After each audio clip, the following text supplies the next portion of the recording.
terserah nanti mau dilanjutin atau dia mau kuliah atau apapun, terserah. Setidaknya kita memberikan bekal yang dia butuhkan di masa yang akan datang. Saving untuk dana darurat.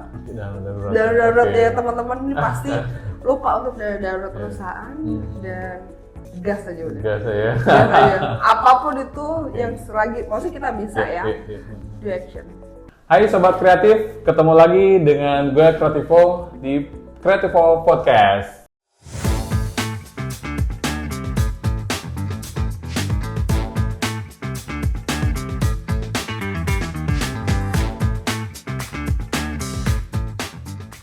Hari ini kita kedatangan seorang bintang tamu.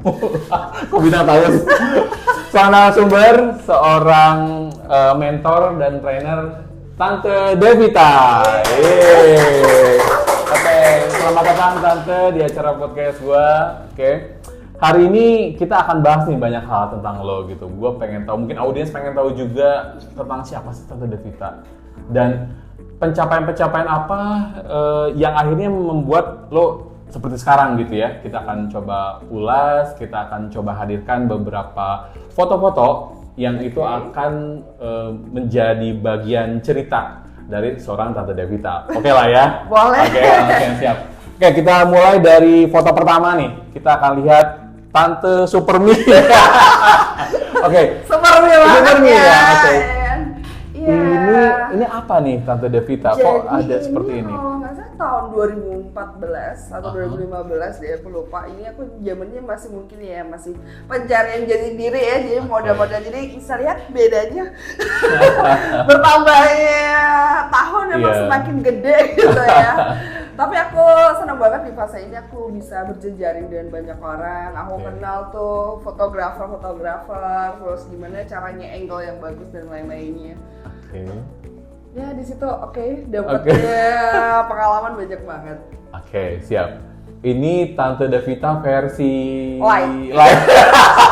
Versi light ya. Versi light. Ini belum Tante Devita, ini masih kakak. Belum, masih kakak. Masih kakak ya. Luar biasa. Oke. Kak Devita. Gitu. Kak Devita, oke. Gua akan ngasih tahu dulu tentang profil Tante Devita ini sebelum beliau menjadi seorang trainer dan mentor ya. Jadi Tante Devita ini dulu banyak bergerak di bisnis ya, ada bisnis salon, kebaya gitu ya, dan ini yang agak wow gitu ya, membuat berdecak kagum kali ya.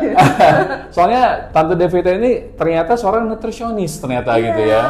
Jadi ini foto zaman aku tuh masih suka nge-gym. Asik, ya kan? okay. Aku dulu emang basicnya nutritionist atau orang-orang bisa bilangnya ahli gizi. Jadi aku juga kerja juga dulu tuh di rumah sakit, ngebantu pasien untuk diet dan lain-lainnya. Terus kalau kalian tuh pengen gimana caranya jauh lebih slim atau mau lebih gemuk atau apa, itu aku bisa banget. Nah, kalau sekarang ya aku bisa dilihat ya.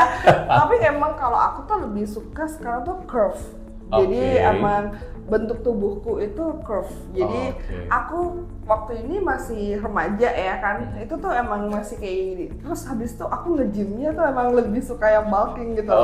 Jadi emang nanti ada kelihatan banget tuh perjalanan aku tuh mulai agak naiknya. Tapi I'm happy. Happy with yourself. Ya, karena di sini tuh aku ada ceritanya yang kayak membuat aku tuh meskipun aku kelihatannya happy, itu tuh ada hal yang benar-benar aku membuat ingin teriak gitu. Jadi aku tuh pernah dapat toxic relationship, mungkin ini belum pernah aku share dimanapun. Jadi tahun 2013 aku punya boyfriend, kita tuh 1 tahun tapi toxic banget. Aku nggak boleh nih kayak gini berdandan, itu nggak boleh. Mungkin aku nggak mungkin bisa ketemu kamu kan. Aku nggak boleh tuh sharing. Jadi padahal aku dari zaman SMP, SMA aku tuh lebih suka bersosialisasi gitu kan. Nah di situ aku bener-bener jadi cewek yang powerless banget tuh. Aku nggak boleh bertemu temanku, even aku sama orang tua aja nggak boleh. Jadi saat aku kuliah, di zaman aku kuliah, aku pulang ke Blitar, aku kuliahku di Malang, itu tuh harus diantar sama dia. Semua fasilitas dari orang tua juga dia juga. Jadi kayak aku ngerasa nggak mempunyai power atau nggak punya kekuatan untuk diriku ngejalanin hidup gitu ya aku sendiri. bener-bener powerless kayak gitu. Iya, Dan iya. itu tuh setelah aku move dari dia, aku tuh bener-bener kayak aku harus do better, do something untuk ngasih tahu ke semua, apalagi ke wanita ya, bahwa bucin boleh tapi bego jangan gitu kan. Itu tuh. Tapi emang bener banget, mungkin Okay. teman-teman di sini ada yang ngerasa kayak gitu. Nggak cewek, cowok pun pernah pasti ada yang di fase-fase posesif kayak gitu.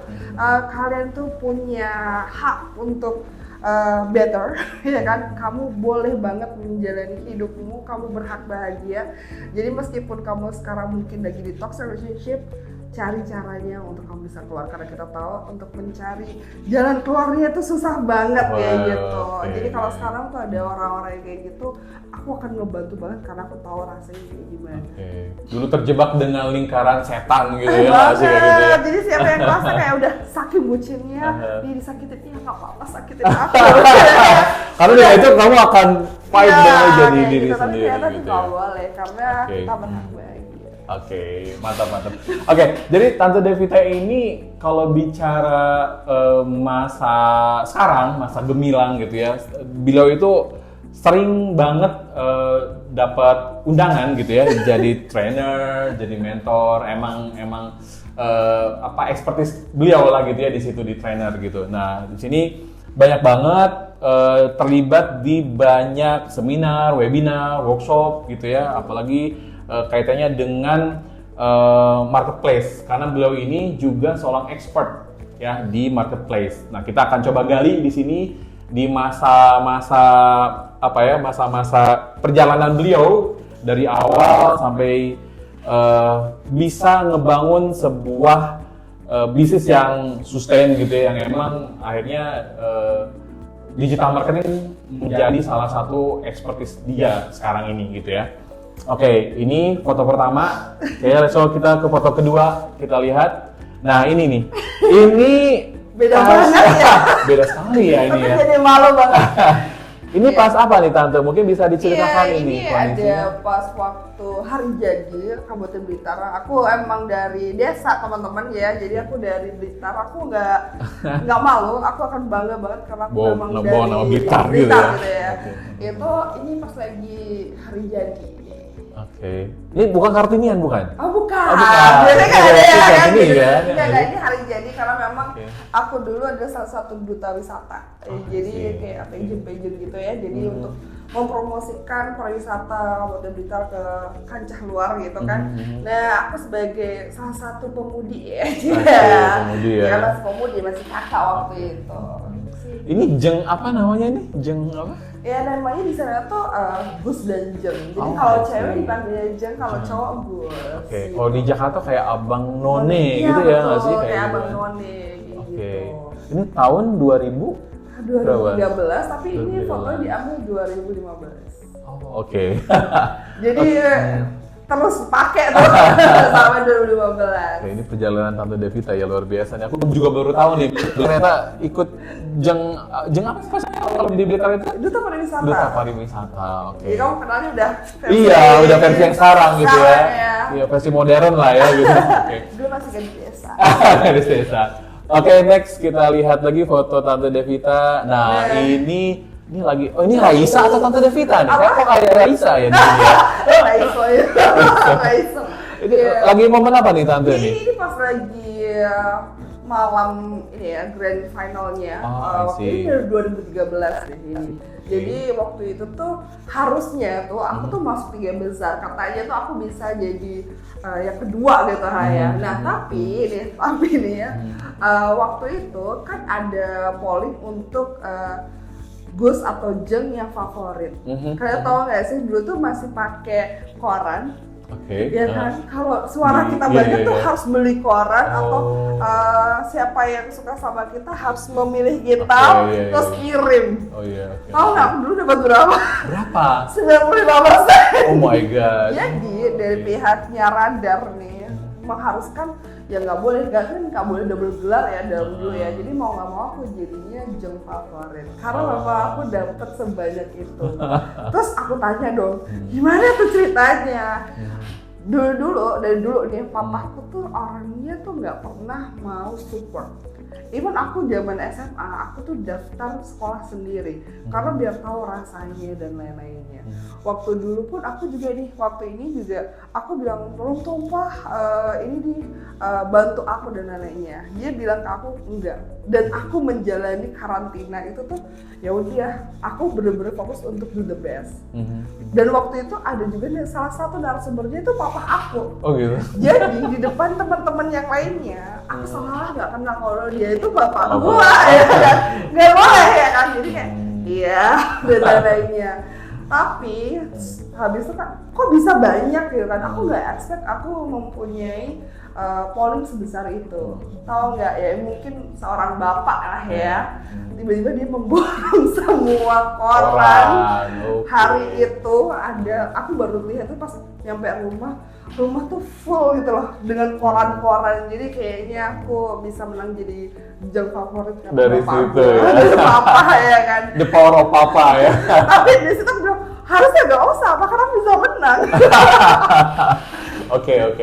Luar biasa ya. Itu emang supportive dari orang tua ya, emang menjadi ini juga, menjadi trigger juga ya untuk kesuksesan gitu ya. Oke, nextnya kita lihat foto berikutnya. Nah ini apa nih Tante Devita nih? Oke, jadi ini adalah jualan pertama aku. Jadi mungkin sebelum ini aku akan kilas balik. Jadi saat aku habis lulus kuliah, aku tuh nggak boleh langsung kerja waktu itu. Sama papaku bilangnya, meskipun aku orang Jawa tua lain ya, dia bilang kalau orang Chinese itu tuh ada namanya gap year ya. Sebelum kita ke kehidupan nyata, silahkan 1 tahun itu masa istirahat kamu melakukan apa yang kamu mau. Waktu itu papaku bilang kayak gini, kan kalau pas kuliah ya nggak tahu ya, dia tuh tahu aku ngalamin toxic relationship atau enggak, mungkin telepati atau rasanya orang tua. Dia kan merasa kalau nutritionist itu memang kuliahnya tuh berat banget, kita tuh bener-bener kayak bukan sekolah deh. Bukan kuliah, maksudnya kita kayak sekolah gitu yang bener-bener dari pagi sampai malam. Nah dia bilang kamu istirahat, tapi saat kuliah kan aku nggak bisa tuh nyambi belajar apapun. Silahkan kamu 1 tahun ini, papa bebasin kamu belajar apapun selama 1 tahun. Jadi 1 tahun itu aku belajar ya. Ada aku belajar make up tuh ada make up MA, ada juga yang putri solo gitu. Putri solo yang kayak apa tuh adat gitu. Terus ada juga hairdo. Terus aku belajar public speaking, negosiasi, aku belajar juga UI UX, aku juga belajar caranya Facebook Ads waktu itu. Terus waktu itu juga ini juga kesalahan sih ya. Jadi waktu itu tuh masih belajar itu, aku karena biar rasa keren ya kan, aku milih mempunyai bisnis waktu itu. Padahal aku belum mempunyai ilmu berbisnis. Jadi waktu itu aku waktu itu dikasih ya untuk mengelola, aku pernah kambing, jadi mengelola gimana pengemukan kambing. Yaitu milik keluarga ya, keluarga kita. Tapi di situ ada momen atau value yang bisa aku dapat. Jadi aku dulu mengelola sekitar 65 atau 70-an kambing. Itu manage si kambing itu gitu ya? Iya, dikasih ke gua sih. Ya kan, tapi ya papaku kan memang juga nggak ada basic bisnis ya waktu itu kan. Itu langsung dikasih aja, ya udah coba aja kelola. Tapi sudah ada, itu juga baru dibikin karena aku punya bisnis waktu itu. Ya itu juga salah juga ya kalau orang tua anaknya pengen berbisnis, kalau dia tidak mempunyai basic bisnis emang jangan langsung diterjunin sih.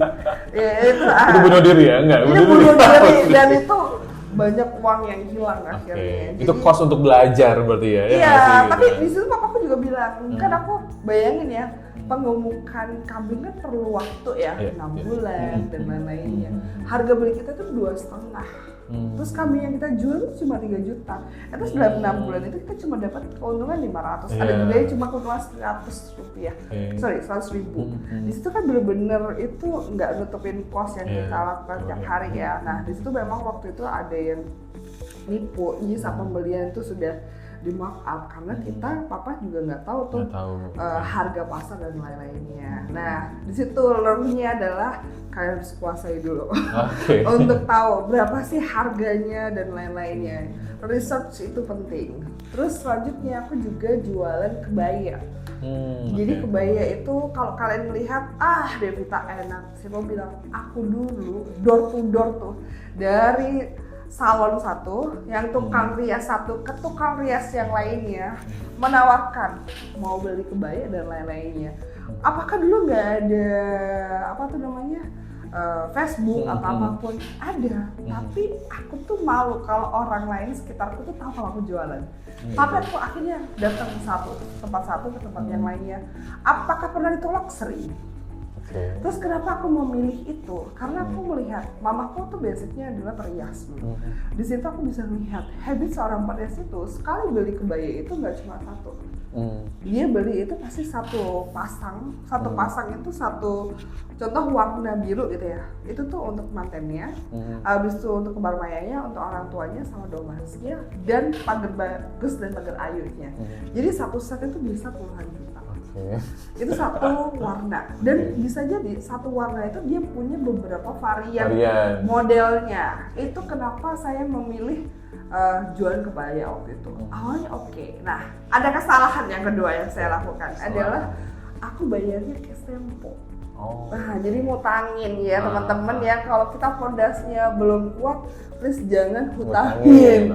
Jadi waktu itu aku hutangin, jadi satu perias bisa aku hutangin 15 juta, 20 juta. Awalnya bulan depan dia bisa ngasih 2 juta, 5 juta. Tapi lama-lama boncos. Lama-lama hilang gitu. 100.000, habis itu gak ada, dianya ngilang dan lain-lainnya, akhirnya di ghosting. Akhirnya ya udah aku bilang ke papa kayak udah deh kayaknya aku gak cocok jadi pengusaha deh gitu kan. Terus habis itu dia bilang ini namanya baru kuliah kehidupan. Terus aku bilang enggak, aku mau belajar bisnis waktu itu. Ya udah akhirnya setelah aku belajar UI UX itu, habis itu Facebook Ads, aku juga belajar bisnis, tapi langsung ke mentor. Jadi teman-teman nih di sini nih yang pelajaran learn banget nih, emang mentor itu penting. Karena apa? Kalau ada mentornya kita jadi tahu, oh ini jalan ke sini, tapi jalannya ke sini. Karena aku yakin si mentor tuh pernah ngalamin ini. Jadi aku tuh pasti akan bilang nih ke seller atau newbie ataupun UMKM, please tanyain dulu apa yang kamu mau lakuin, biar si mentornya tahu, biar kamu juga bisa dikasih satu arahan biar lebih baik, biar nggak ngalamin yang dialami orang sebelumnya kayak gitu. Nah di situ itu berarti mulai memahami manajemen gitu, karena kan kamu nggak pernah kuliah manajemen kan ya? Nggak, aku bener-bener pure ahli gizi gitu kan. Iya bener-bener itu aku bener-bener kayak oh ternyata manage people itu susah ya. Terus mencari supplier yang baik juga susah. Terus mencari target marketing itu juga susah. Target market ya. Terus segmennya kita harus pas. Terus kita channel distribusinya tuh harus milih kayak gimana. Itu tuh bener-bener panjang banget yang harus di ini ya. Panjang banget, dan dulu tuh ada turning point. Jadi aku ada waktu itu tuh ada temanku tuh, dia punya coffee shop ya kan. Dia tanya kan, waktu itu aku di Malang ya belajarnya itu, dia aku tanya, emang kamu tuh marketing mix itu tahu nggak? Nggak tahu ya, emang gue nggak ada basic bisnis. Ya kamu tuh kalau belajar tuh harusnya gini. Nah itu turning point apa? Gue harus bisa deh gitu kan. Itu benar-benar kayak aku belajar banyak banget. Habis itu aku gimana caranya? Aku tuh kalau udah ambisius ya, aku akan belajar benar-benar nggak mau setengah-setengah. Jadi aku mau kupas tuntas marketplace tuh kayak gimana. Waktu itu aku juga diajarin sama mentor aku. Tapi mentorku tuh mungkin dulu tuh lebih fokusnya ke web ya. Jadi tahun 2016 itu emang happening banget website ya. Facebook Ads kayak gitu. Dulu Facebook Ads kita iklan sehari 500 sudah kaya raya banget tuh ya kan. Belum banyak pesaing gitu ya. Ada. Aku masih ingat aku tuh iklan dulu tuh belajar 25.000. Itu yang beli tuh aku jualan kerudung ya. Itu tuh banyak banget ya kan. Nah di situ aku tanya gimana caranya aku bisa mempunyai banyak marketplace. Itu guru saya bilangnya kamu belum sampai di situ. Akhirnya nggak bisa, aku harus bisa nih di situ. Nah balik lagi di sini, di situ kayak ngerasa aku nggak cocok nih sama mentor ini. Jadi emang ya kalau kita itu mau belajar itu jangan ke satu mentor. Kita perlu kayak kita mau ke dokter ya, kita butuh second opinion. Ya kan? Mentor tuh juga mungkin cara kamu sama cara aku berbeda, tapi risetnya sama kan. Risetnya udah cari cuan, gitu kan. Yang penting adalah gimana caranya. Tapi pasti akan ada line-nya, ada garis merahnya. Nah balik lagi di sini, itu kan 2016, ini ada 2017. Waktu itu aku udah bener-bener kayak udah capek lah ya. Aku besok ketemu salah satu adik kelas aku di sebuah kafe, di situ ada namanya komunitas Bukalapak dulu tuh. Jadi aku kan tinggalnya di Blitar ya. Di sana itu cuma ada namanya komunitas Bukalapak. Kalau di kota besar, kalau di Jakarta ada macam-macam, Shopee, Tokopedia, Lazada, itu ada banyak. Dulu 2017 itu cuma ada komunitas Bukalapak di situ. Terus ditawarin, ayo dong coba jualan. Karena aku ngerasa nggak deh gitu kan, udah ya kemarin kayak ngerasa desperate banget ya. Enggak, aku nggak punya produk. Itu pasti akan teman-teman juga ngerasain. Kalau tanya, ayo jualan online, pasti jawabannya aku nggak punya produk, bingung ya. Produk apa yang mau aku jual? Nah di situ ada mereka tuh bilangnya ini, jual aja yang ada di sekitar kamu. Mulai aja dulu. Itu yang sebelah mana itu? Foto sebelah mana? Iya benar-benar coba aja. Nah ini bener nih, waktu itu aku masih ingat malam-malam aku bikin akun dibantu sama orang-orang di komunitas itu, ada 4 orang, cowok-cowok dan cewek sendiri. Ya di kota kecil aku ngerasa mungkin bisa bener-bener aku bisa jadi sekarang itu dengan bantuan mereka juga, karena kita ngerasa kalau di kota kecil kita sama-sama nggak mempunyai literasi digital yang oke. Untuk bisa mendapatkan hal-hal seperti ini adalah hal-hal yang benar-benar nggak semua orang bisa ngerasain ini. Terus kan kita pengen maju ya, pasti punya rasa senasib dan sepenanggungan. Akhirnya tau nggak, aku tuh hampir tiap hari sama mereka. Gitu ya? Iya, nah di sini tuh aku baru tuh dia kelihatan banget nih. Aku baru, kalau dulu tuh kita harus bikin akun, habis itu upload. Upload pun aku akan belajar caranya percepatan dan lain-lainnya. Itu aku masih ingat waktu itu masih upload tuh masih dapat 50 produk. Tapi langsung ada penjualan pertama saya setelah 2 jam. Waktu itu masih tengah malam. Buah okra. Okra ya, makanya aneh tuh ya okra gitu. Bisa laku gitu ternyata ya. Bisa laku, buah okra ya. Sekarang lagi happening ya, infus water. Buah okra yang kayak ilang-ilang itu kan. Nah ini aku udah jualan dari tahun 2017. Aku masih ingat itu keuntungannya tipis banget ya, waktu itu 5.000 aja. Beda banget sama kebaya waktu itu. Kalau kebaya bisa dapat 1 juta tuh satu piece-nya. Tapi di sini aku ngerasa bahwa aku tuh nggak perlu door to door pertama. Terus yang kedua, ini terjadi saat aku tidur. Tidur pun aku bisa dapat penjualan, bisa dapetin income. Terus habis itu tinggal kerja saja, tapi aku bisa berkesempatan untuk mendapatkan income. Terus aku juga nggak perlu tuh siapa yang ngerasa nih di Instagramnya, di Facebooknya atau di WA-nya ada story-nya siapa gitu yang titik-titik ngalahin Instagram tapi jualan foto doang kan, foto habis itu jual gitu. Ya udah nggak usah ada, cuma foto-foto doang. Kalian pasti bilangnya pasti kan kalian lihat, tapi orangnya kan pengennya tuh dibeli ya. Tapi yang kamu lakukan apa? Skip nggak? Iya pasti skip. Dan aku tuh nggak mau kayak gitu karena itu adalah mengganggu sekitar kan sosial circle kitanya gitu kan. Aku ingin orang tuh kontak aku atau melihat sosial media aku adalah karena akunnya, bukan apa yang aku jual. Karena kalau kalian mau jual memang harus kalian mempunyai sosial media sendiri dan lain-lainnya. Gitu sih. Itu jualan. Jadi ini waktu itu adalah titik awal mengenal komunitas online, komunitas jualan. Betul. Gitu ya, dan mulai ngerasain income online dari sini. Iya, gitu meskipun bukan yang pertama ya, tapi waktu itu kan aku ada yang dari Facebook ya, tapi masih small banget. Tapi di sini aku ngerasa ini adalah turning point, aku jual di marketplace.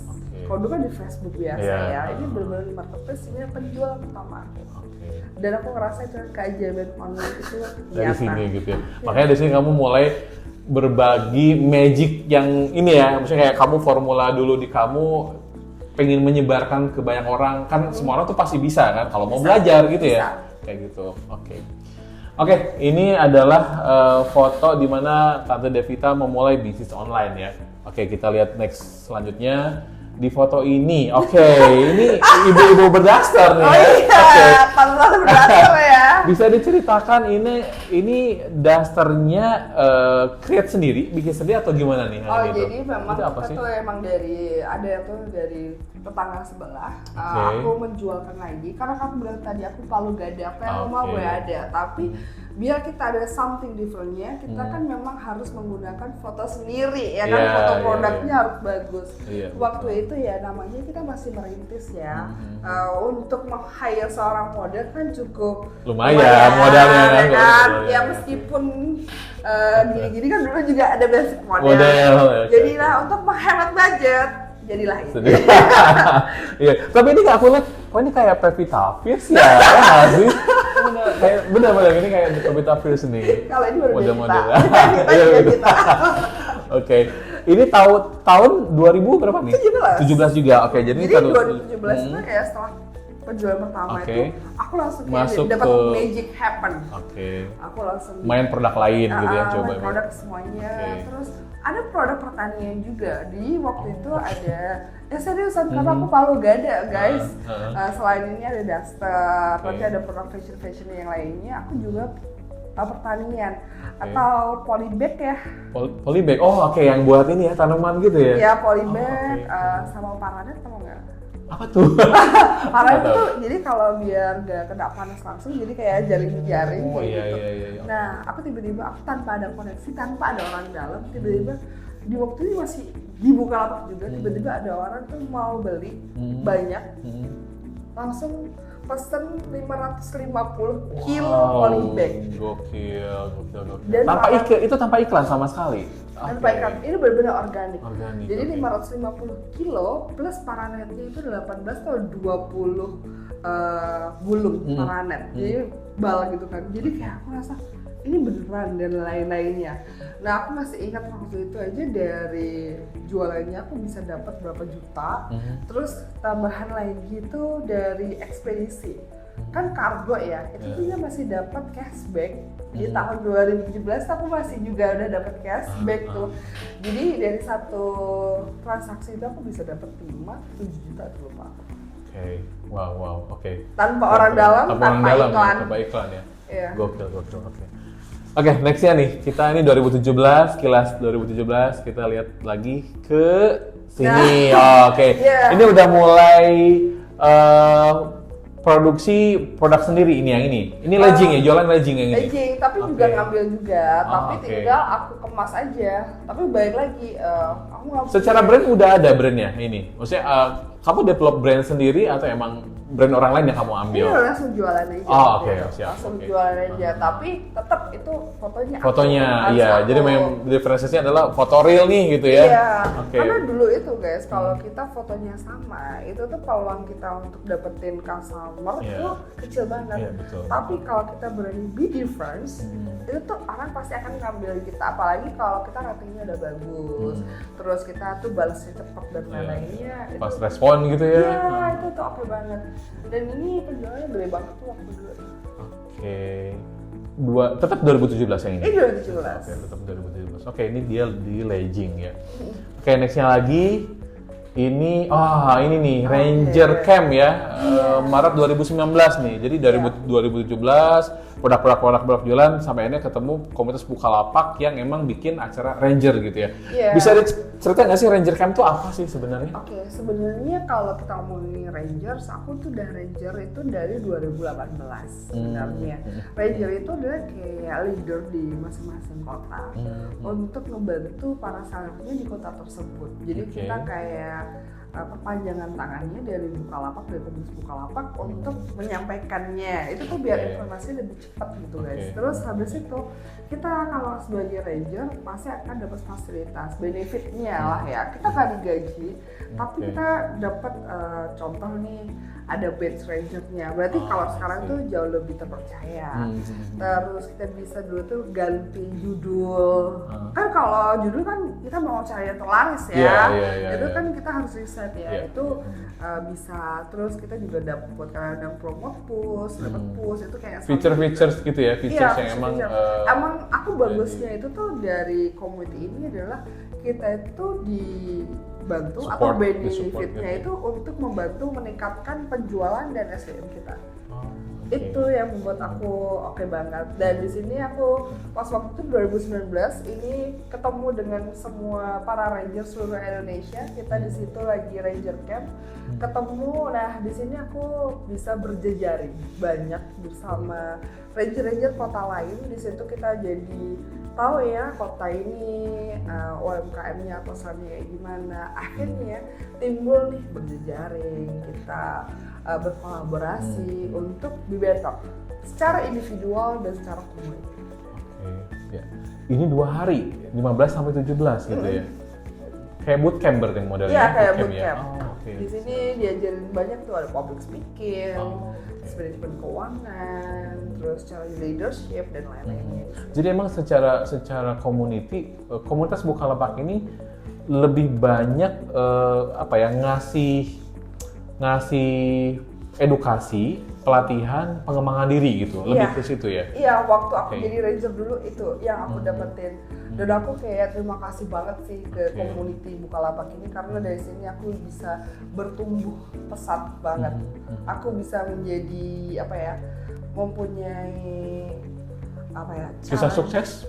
Bukan kisah sukses, tapi aku bisa bertumbuh menjadi manusia lebih baik. Aku mempunyai kesempatan yang luar biasa di sini. Oke,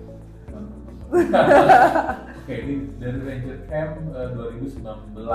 Kita maju ke foto berikutnya. Ini sebenarnya ini 2017 sebenarnya. Jadi waktu itu ada namanya flash deal. Kamu pernah dengar flash deal? Iya, kayak sekarang tuh flash sale gitu ya. Iya, sekarang flash sale. Jadi waktu itu kan masih inget kan tadi aku cuma mungkin sehari 1 atau 5 gitu ya. Habis itu aku ikutan namanya flash deal karena flash deal itu tuh bisa turun itu cuma di community. Bagusnya itu. Kalau sekarang kan siapapun bisa berkesempatan mau flash sale dan apapun. Kalau ini kamu nggak akan bisa ikutan flash deal kalau kamu nggak tergabung community. Itu bagusnya sih. Nah aku tuh akhirnya kan masih anak newbie banget. Nah itu aku diajarin caranya ikutan flash deal. Ini adalah penjualanku sehari. Jadi ini bisa dilihat tuh di situ tuh ada satu hari 417, ada 375, ada yang sudah 98. Terus kayak ngerasa nggak sih? Kayak biasanya kita ada notifikasi dari gebetan atau ayah gitu ya. Ini ngerasa kayak centong ding. Itu HP kamu nggak selesai bunyi. Dan waktu itu aku masih ingat, aku masih jadi ahli gizi. Aku masih kerja di rumah sakit. Jadi kan pagi-pagi itu kan masih live briefing. Suaranya kan aku getarin kayak Dev, apa itu? Orderan buah. Dapat berapa? 500 nih gitu kan. Tapi memang flash deal itu cuma sehari itu. Nggak 1 hari. Dia kita tuh cuma dalam waktu 5 menit aja udah bisa terjual 200, 500 itu very easy. Easy banget. Terus ini adalah produk-produk yang aku jual kan. Jadi kalau kalian bingung produk kayak itu seperti aku bilang tadi, jual apapun yang ada di sekitar kamu. Ini atau sikat cuci ya kan, habis itu panggangan, lap, terus rinso. Aku juga jualan kayak produk-produk Unilever, itu tuh aku jual juga. Emang sistem bundling. Kalau sekarang tuh ada yang biasanya kan rinso cair 90 piece cuma berapa, itu aku udah lakuin dari dulu guys. Berarti ini kamu lebih banyak bikin package gitu ya? Iya, kalau yang di sini pas flash deal emang lebih enak yang bundling. Kalau bundling itu orang jauh lebih seneng ya. Contoh nih, isi 5 piece cuma 30.000. Nah, 30.000 ini adalah kalau di flash deal itu harganya menjadi 1.000-an. Atau kalau itu 5.000. Terus yang 25 dari siapa? Ya kan? Ya itu ada subsidi waktu itu dari marketplace-nya, dari Bukalapak. Itu nggak tahu ya dapetnya dari mana, mungkin dari investor sama ekspedisi lah ya. Pokoknya uang yang masuk di aku tetap 30.000, tetap 30.000. Jadi aku seneng banget di flash sale ini gitu ya. Iya, aku langsung bayangin deh, kita yang biasanya orderan sedikit, di situ aku ngerasa manajemen untuk karyawan dan lain-lainnya itu tuh terbentuk banget di sini. Dalam satu hari kita harus yang biasanya 10 atau 5 tadi langsung 500 atau 1000. Kalau kita hari itu ikutan flash sale-nya banyak gitu kan. Itu tuh aku terjun sendiri untuk packing guys. Jadi kayak langsung buka lapak set. Jangan ganggu, set gitu. Jadi pagi aku masih kerja di rumah sakit, pulangnya kan habisnya langsung. Iya, dan itu hampir tiap hari. Terus habis itu kayak capek ya. Karena memang ternyata kalau kita flash sale atau flash sale kayak gini kelihatannya banyak ya kan, tapi kan keuntungan menipis juga ya. Menipis, terus operasional tinggi banget, terus kita harus hire karyawan lebih banyak gitu. Ini part 2 itu berarti emang apa dalam satu hari emang ada banyak. Gitu ya orderan gitu iya, ya? Aku pernah 1000 orderan. Oh iya. Biasa gitu. Oke, 2017 ya? 2017 aku udah masih ngerasain itu. Tante Devita masih tetap jadi seorang nutritionist dan juga ya, Tante Devita mulai. ada di sini gitu ya? Iya, udah panggilan udah tante udahan itu. Di sini. Oke, karena ekspertisnya tadi gitu ya? Yep. Oke. Di sini Tante Devita mulai ngerasa dapat hoki nggak sih di sini di part ini gitu? Iya, aku ngerasa kayak jualan semudah itu ya. Tapi aku di situ juga nggak mau lengah. Di situ aku juga belajar gimana caranya manajemen keuangan, manajemen people, gimana caranya kita cepat bertumbuh, growth. Jadi kalau teman-temanku yang lainnya waktu itu aku masih ingat mereka belum berani untuk karyawan.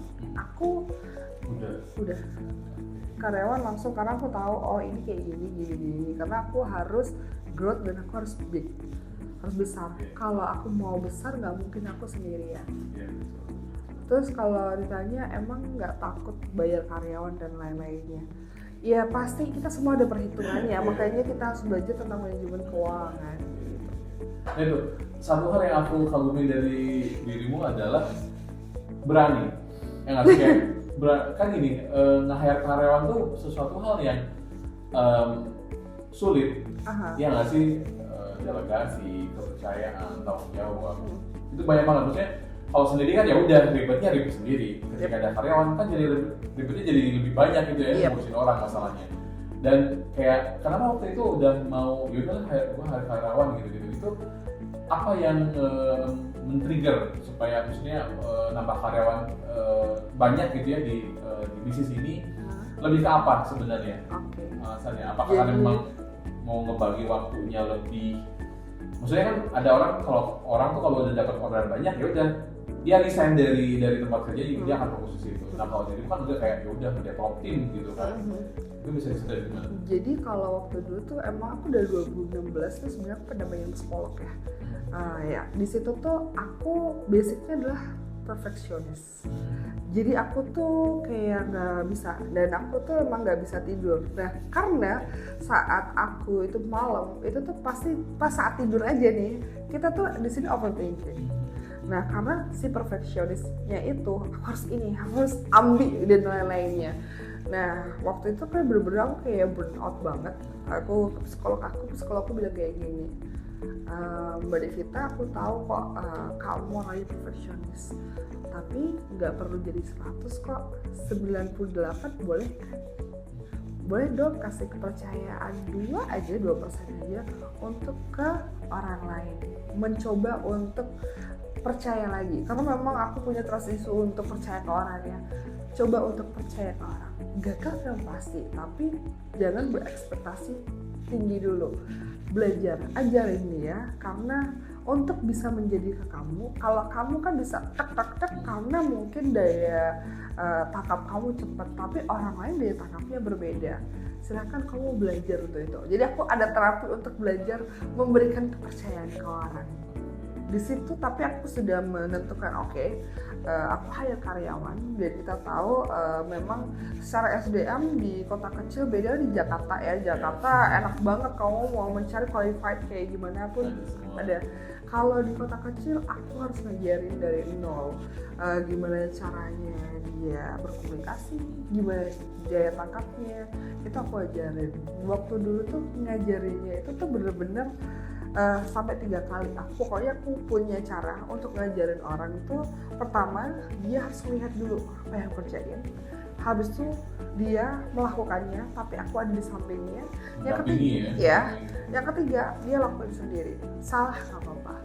Nah, tapi aku bilang ke karyawanku semuanya, kamu ngelakuin kesalahan nggak apa-apa.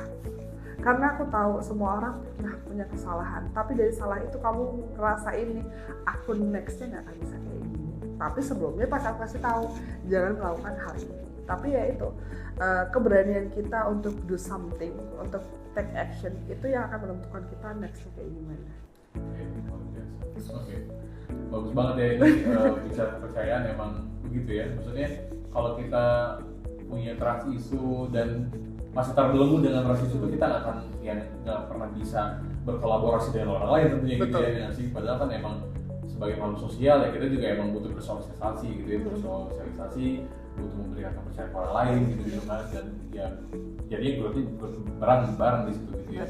Oke, kayak gitu. Oke, mungkin next lagi di berat banget ya gitu ya. Oke. Ini apa nih? Ini jualan apa sih? Ini kok banyak banget macam-macamnya? Oke, jadi kalau tadi itu kan macamnya adalah kayak perabotan rumah tangga, atau pertanian, atau fashion yang harganya murah-murah.